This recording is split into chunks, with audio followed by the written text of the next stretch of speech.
Search ചെയ്യുന്ന ആളുകളുടെ ഇൻറ്റൻറ്റിനനുസരിച്ച് പേജസിൻ്റെ content structure ചെയ്യേണ്ടത് വളരെ ഇമ്പോർട്ടൻ്റ് ആണ്. Search intent, keyword intent, user intent എന്നൊക്കെയാണ് ഇതിനെ വിളിക്കാറ്.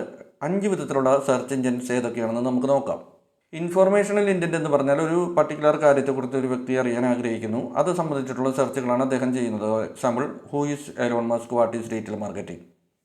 നാവിഗേഷണൽ സെർച്ചിൽ ഒരു പർട്ടിക്കുലർ വ്യക്തിക്ക് ഏത് വെബ്സൈറ്റിലേക്കാണ് പോകേണ്ടത് എന്നുള്ള ധാരണ കൂടിയുണ്ട്. അതുകൊണ്ട് അദ്ദേഹം സെർച്ച് ചെയ്യുമ്പോൾ അദ്ദേഹം സെർച്ച് ചെയ്ത കീവേഡുകളുടെ കൂടെ തന്നെ ആ പോകേണ്ട വെബ്സൈറ്റിൻ്റെ പേര് കൂടി കൊടുത്തിട്ടാണ് അദ്ദേഹം സെർച്ച് ചെയ്യുന്നത്.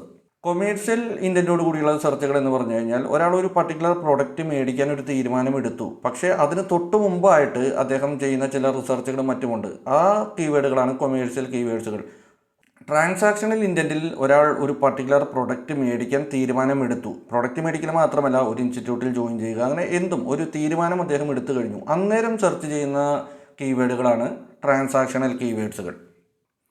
ലോക്കൽ സെർച്ച് കീവേഡ്സ് അല്ലെങ്കിൽ ലോക്കൽ സെർച്ച് ഇൻറ്റൻറ്റ് എന്ന് പറഞ്ഞു കഴിഞ്ഞാൽ അദ്ദേഹം എവിടെയാണോ ഉള്ളത് അതിനനുസരിച്ച് ഒരു പർട്ടിക്കുലർ ലൊക്കേഷന് അനുബന്ധിച്ചിട്ടുള്ള റിസൾട്ടാണ് അദ്ദേഹം അവിടെ ആവശ്യപ്പെടുന്നത്. Example, hotels near me, petrol pump near me തുടങ്ങിയവ.